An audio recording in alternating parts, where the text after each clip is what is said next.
Meet Shazwan Majid, heartbeat of one's Ubin journal, mapping Kampong ruins and recording Orang Pulau lore to keep Ubin alive. As he guards history, I'm sizzling prawns, pineapple and coconut. I'm Chef Chris, and this is HOTPLATE SG60. Welcome to HOTPLATE SG60. Thank you for having me. It's been some time since I saw you, right? So now you have graduated. And what's next for you? Are you still doing your island tours? Yeah, from time to time, if people were to ask me to bring them around, I'll do that. Do you think the interest in Ubin and the history and heritage of Singapore in terms of the Kampong life is increasing, or people are not so interested in Singapore's history? Bearing in mind that Singapore is so forward-looking, it's like... Recently, for my own personal observations, I think people do want to learn a little bit more about our past, about our Kampong life, and I do see like a gaining traction in terms of like wanting to learn more about our offshore islands in general. What do you think that Kampong life can teach us?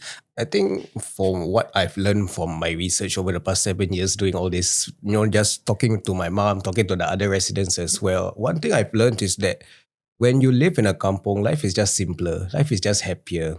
But I think the biggest essence that I managed to really bring back from all these observations is the sense of community.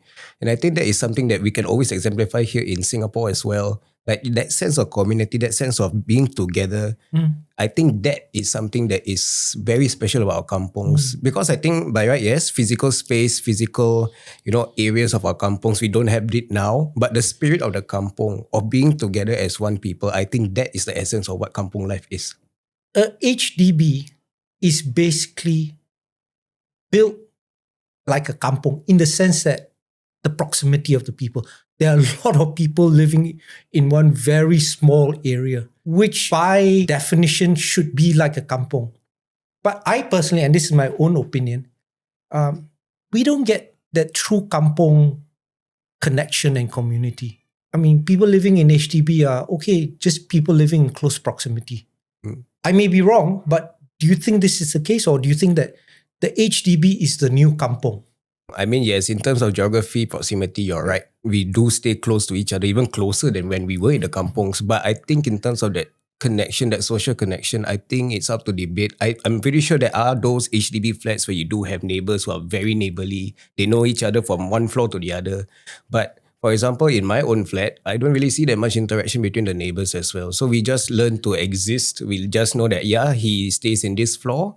But I think, instances of crisis, I think that is when you start to see things differently. Like I remember this one very brief moment. We've been neighbors for many years. But suddenly, we know that this particular neighbor down the corridor, he had an accident at home. And immediately this neighbor reached out to me and we just came in. Even though we've never really interacted, we just came together to say, I know you, you're staying next to us and you have a medical emergency, we tend to you, and then that's it. But I think that's the Singaporean spirit, right? I mean, the Singaporean spirit by nature is very caring and will help, right? Yeah. What potential steps that we could take to actually build this community, bearing in mind we actually have that proximity in the HDB. We have the, I see you every day in the lift kind of thing, right? What do you think can be done to make the HDB more like a kampong? Well, this is a question for an MP. But I think so far, really initiative is the most important thing. Yeah. But also at the same time, to be reciprocal in the initiative is another. Like even for us, if we want to say hi, we can say hi. It's not that difficult. But whether or not the other person will say hi in return, that will sometimes be the things that make us a little bit more adamant, a little bit more fearful to be like, why he never say hi back? Am I going to make myself look very paise? Am I going to be very malu to make that move? I think that's the current predicament. I mean, for myself, as an introvert, to say hi to someone already, that will be a trouble. But, if you do have people who are friendly, I feel that Singaporeans in general, we will always reply that kindness that's a great answer. But I also think sometimes it's which generation you come from, right? Our flat, this place that we stay in, was actually owned by Rose's mum and Rose. It's co-ownership, right? And her mum was loved by everyone. right? She was like an informal Kampong chief, right? Everybody from Chinese, Malay, Indian knew who she was and would chat with her. She was like an individual that connected with everyone in this kampong that we had here. You know, do you think it's that the older generation, because they have lived through the kampong, is better at connecting than the younger generation? I think for me, circumstances also we need to look into, like, for the older generation, they have built our nation, they have worked hard. But at the same time, I still feel that our younger generation, we are mostly time deprived. Like, we don't really have that much time to form special connections with our own community. Sometimes, like for our so-called TikTok generation, they're just fixated on their phones. They don't really want to say hi or bye. But I think for our older generations, or at least before social media became a thing, you do see a concerted effort by the senior generation where they just want to like really just say hi to each other on the bus, on the train. I think it's very common back then. But for now, of course, with our phones, with social media, we tend to still be within ourselves. But I think social media in essence is a very unique thing also, because, you are still yourself in your own world, but you're still trying to form that connection with others, but you're just isolating yourself within that. It's a connection that's now It's taking on a very new face. interesting that you mentioned social media and your generation and the younger generation, right? The relationships that people build on social media, are they real? Because number one, you are limited by text. Number two, you are limited by the reality of who is on the other side. It could be a guy impersonating a girl, vice versa. You can't see. As long as we recognize and we make our own boundaries, I think you'll be safer online. But would that replace a face-to-face meeting? Or does it matter?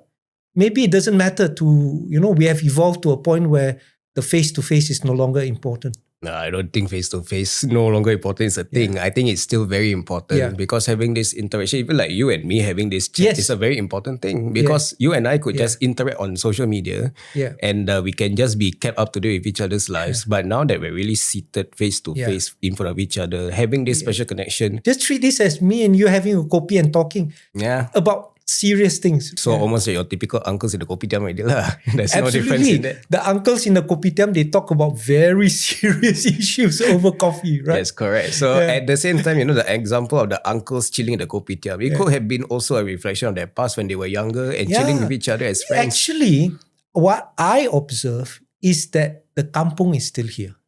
I definitely see the kampong, but it's only with the older generation.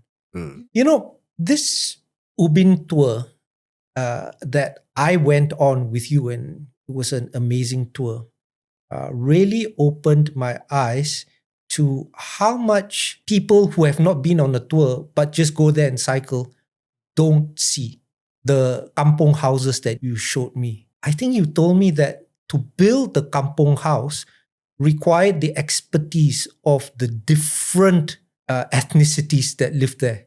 What I was trying to imply was a cultural exchange where you get to see how back then there were instances of Malay carpenters being hired by the Chinese to build the Chinese houses according to the Chinese traditions and practices.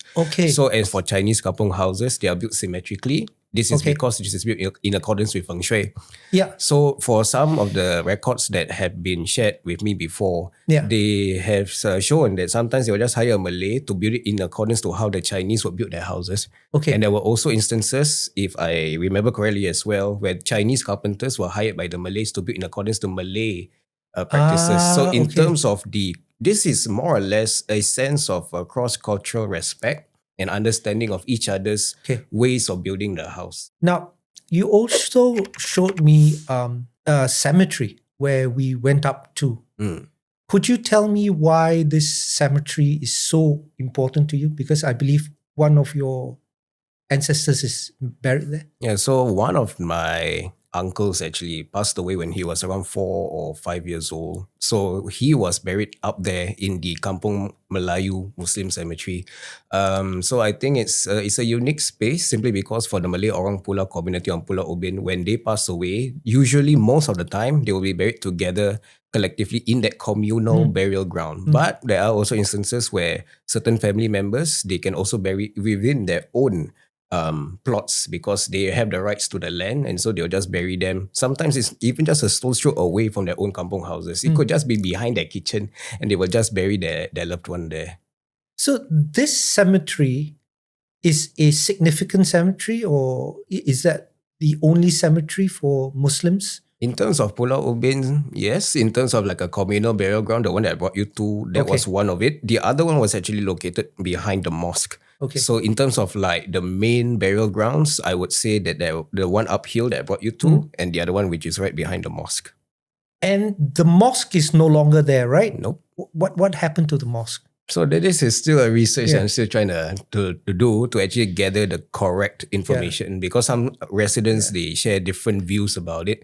But at the same time, one thing that I could date it back was at least sometime after 2000. So at least for the past 25 years, past quarter century, there hasn't been a mosque standing over there anymore. So again, in terms of like trying to understand why there isn't a mosque, it can also be together with why isn't there a kampong around that mosque anymore. It really shows that in the 1990s, the government had already had plans to develop Pulau Ubin into a high-density residential area. Okay. There was even a plan to show that the current North-East line, which already extended to Punggol Coast back then, Punggol Coast into Ubin, into Tekong and back.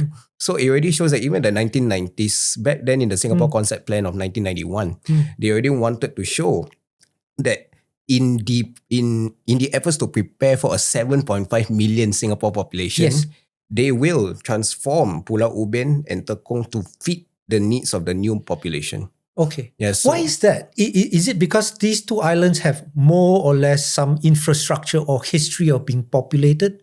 I mean, Singapore has got more islands than that, right? I mean, I think there are perhaps some islands that are uninhabited. I think at that point in time, we also need to know that when they were resettled into the mainland, we know that, especially for Jurong Island, we know it as a very big island today. But back then, they used to comprise of at least 9 different islands before they were resettled and then reclaimed into this petrochemical hub now. And that is the same thing that we see for Bukom. I mean, it's hard decisions. Really, because land is land, right? And to accommodate a growing population, I think hard decisions have to be made. It's that or stop progress. What balance is there? And is there a better way of doing this so that we can maintain some of our heritage and nature while accommodating the necessity for progress and an increased population? We should all be proud of Singapore's immense progress over the past 60 years. I believe that Singapore right now is moving towards really preserving their natural heritage, and this has been the narrative for quite some time as well. But my argument as a descendant of an Ubin Orang Pulau is really to say that, natural heritage and cultural heritage, you cannot separate between the two. And this is important because for me, when I really learned about the experiences that my mom grew up on Ubin and how her interaction with nature was always so intertwined, even though it is part of our culture, but she will never ever stop saying things about, this tree, this plant, the beach, the sea. It is all part and synonymous of her life as an Orang Pulau. And so because of that, because of the need for Singapore's development, which again, I cannot oppose because we need to progress. But at the same time, are there certain things that we can preserve? Are there certain things that we can always reclaim back? So I think for now, for what I have been doing through my Once Ubin journal, I'm just documenting these stories, these anecdotes that my mom has shared with me, what the other Malay residents have shared with me, so that, people will start to see that there is actually more that we can do to preserve. There's more for us to celebrate. Like for Pulau Ubin, for example, right now, I would say in terms of it could be a little bit too harsh to say that Pulau Ubin is not just a green escape. It is just a place for Singaporeans to go to just for some respite from the urban stresses. But at the same time, we still have an existing kampong there. Both the Chinese kampong and the Malay kampong, we still have those houses there. We still have those structures there. I also agree with that.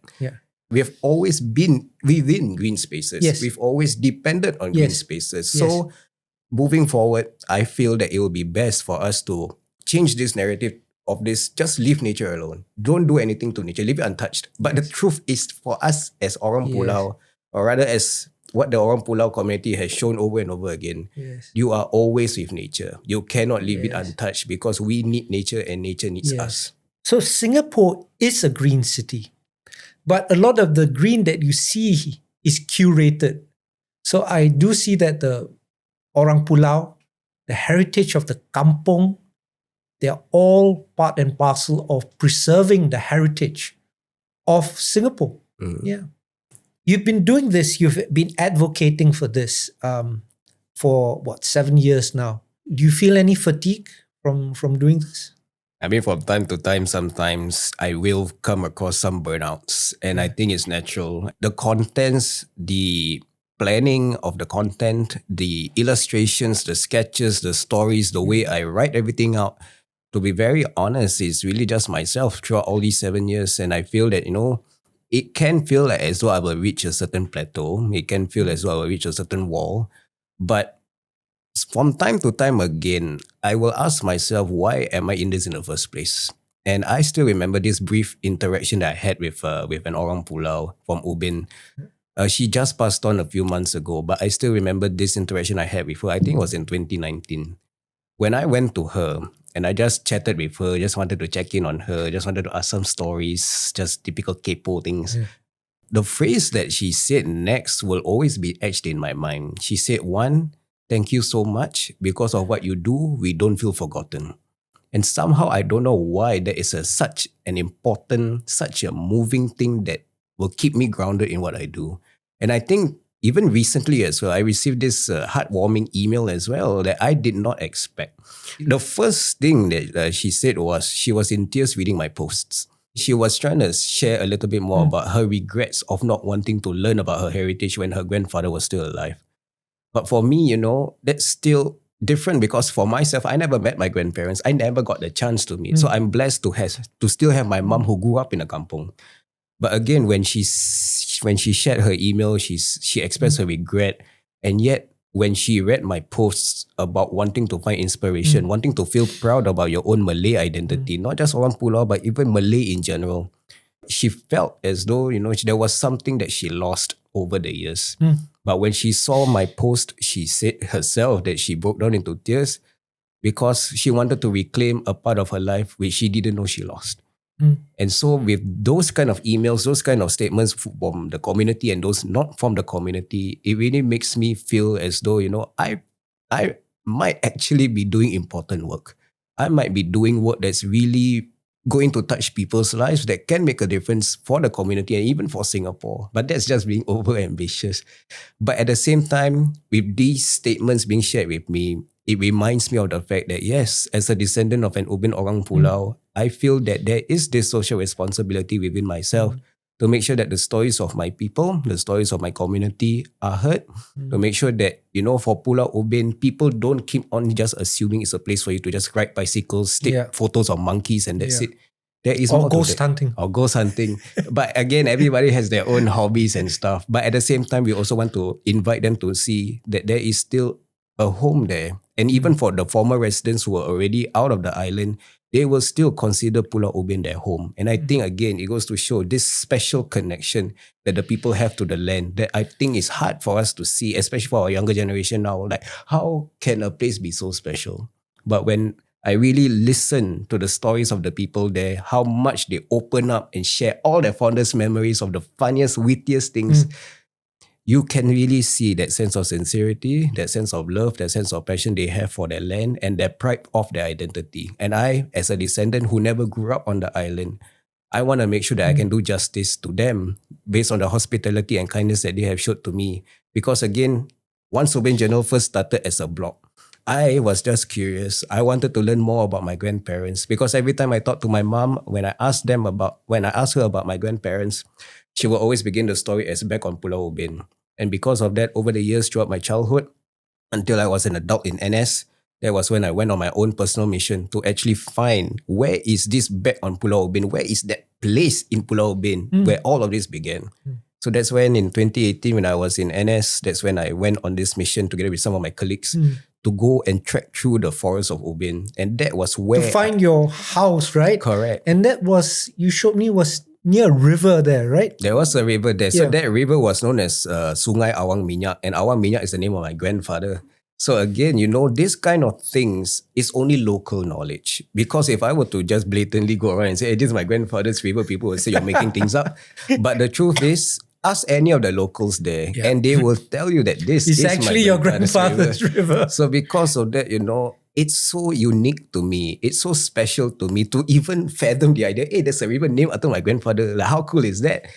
But again, this kind of knowledge is only still kept within ourselves. But at the same time, this kind of knowledge, I feel we can also share with others to really prove and tell people that, hey, if we can find meaning behind a space, maybe then that community can really form a special connection with each other because they know they belong there.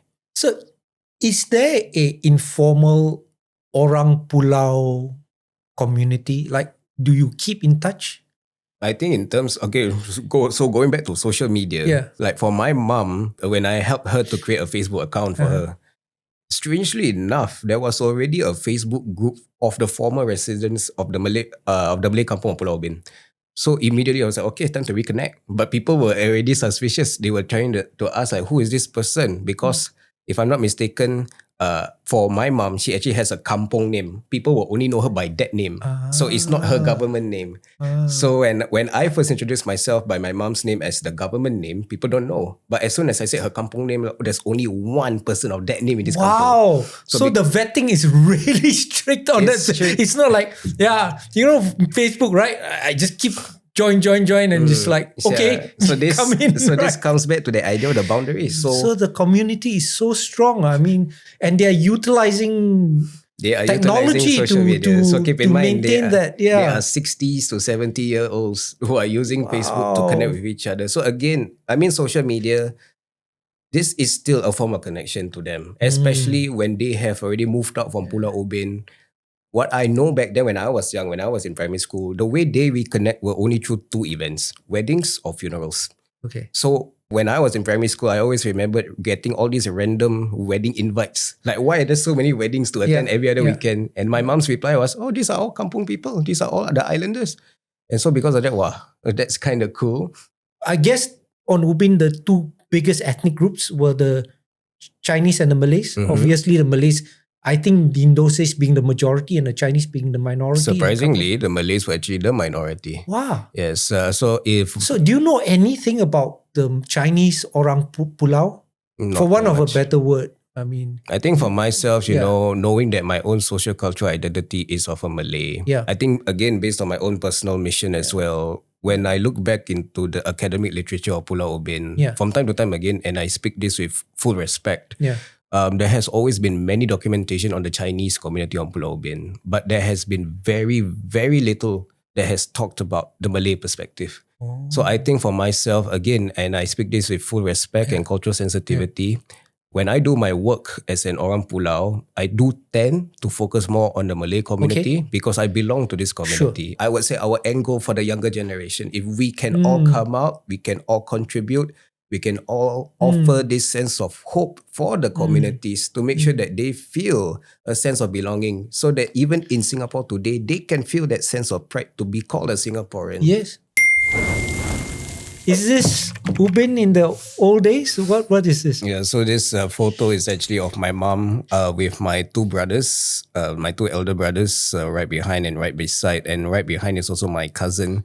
They are... Today, if this was today, they'll be caught. But back then, they are fishing on the jetty overlooking house number 1, which is today the Choo Visitor Center. So this was, if I'm not mistaken, taken in 1990 or sometime in the 1990s. And this picture itself, I think is quite powerful to show, the difference of how life can be. So Chek Jawa, again for context for the Malay Orang Pulau community on Pulau Ubin, it is an important place to them because not only is it like the closest to their kampong, but also because the fact that it has such a rich marine biodiversity, you have all the different types of fish that you can catch, all the different types of intertidal creatures that you can forage. So for many generations, this community has depended on Chek Jawa for sustenance. And this?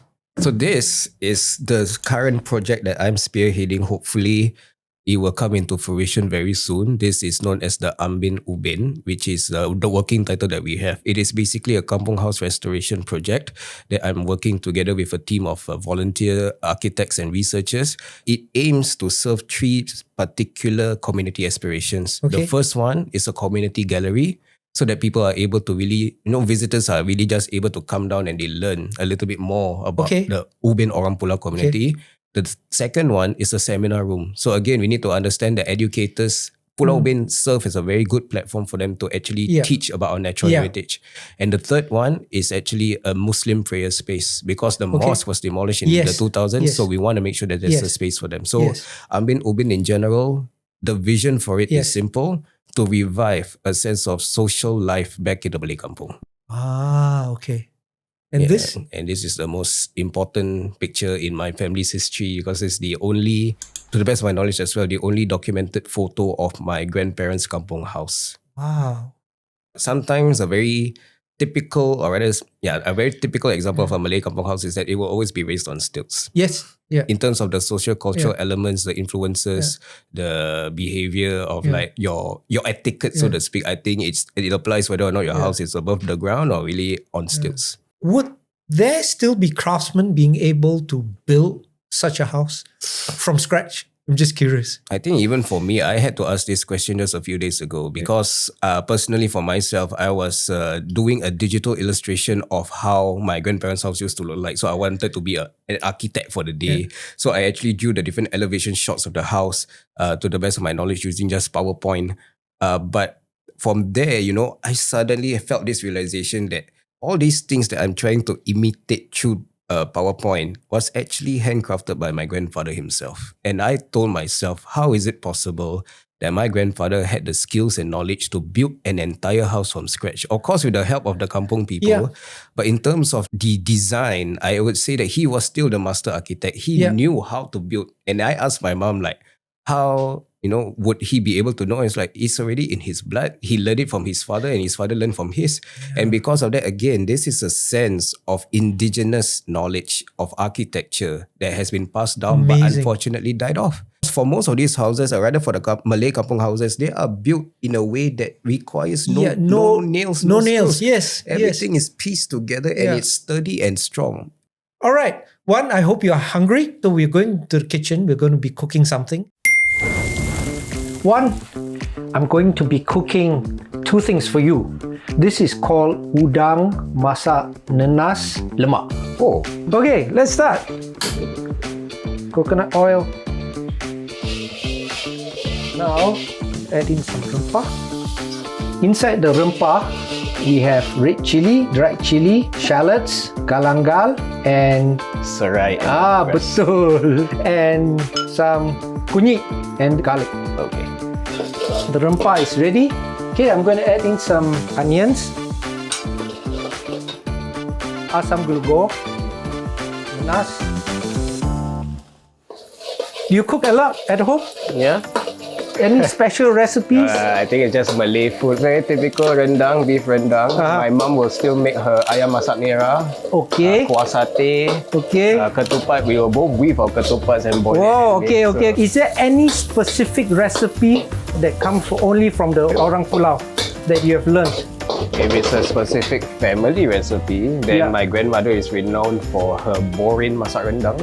Okay, what is that?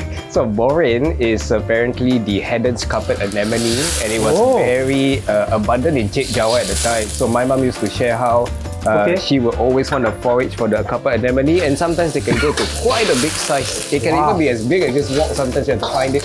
And then you really have to go through a certain process of catching it, chop it all up like beef or like chicken, and then you just throw in all the same recipes for rendang, and that's it. That's what they used to eat back on Ubin. Amazing. We're going to let this boil for a while. One, your job is to keep an eye on this so that it doesn't boil over while I start with this recipe. Okay, I'm going to cook siput. In the old days, were you able to forage things like this? Yes, When it correct. was legal to do it? This kind of things? I Wow. believe it's still legal on the beaches of certain parts of Singapore, so yes. Okay. I'm going to add in some garlic, ginger, some red chili and some chili padi. And some spring onion. This is the Chinese part. This is fermented bean paste, taucheo. A lot of Malay recipes also use taucheo. So through the ages, we have adopted each other's ingredients, right? So that's soy sauce, some sugar. All right, now siput goes in. This is a bit of stock. Spring onion.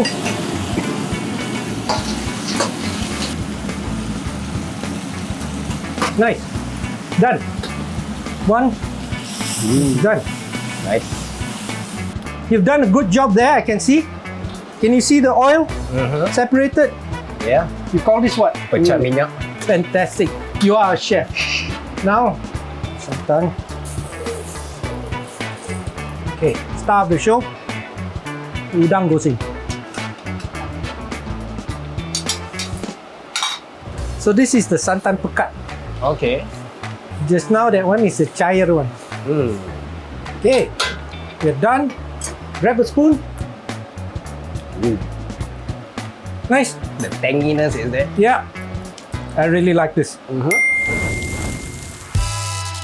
In kampongs across all Singapore, Malay families made the most of what was around. Prawns from the coast, pineapples from the yard, and a splash of santan. Udang Masak Lemak Nenas tells a story of place and taste. Come, let me serve you some rice. The kuah looks really good. The color is beautiful. Look at that. Come.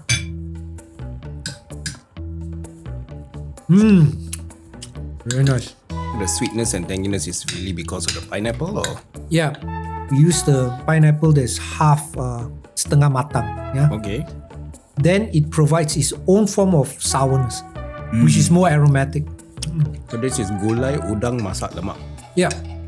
Gulai udang masak lemak nenas. Masak lemak nenas. Yeah. Oh, this is amazing. I love this. From island life to kampong kitchens, Shazwan brought the spark. Over gulai and laughter, we glimpsed a time when sea, spice, and story shaped daily life. Watch us on HOTPLATE SG60. Yeah. Maka. Good.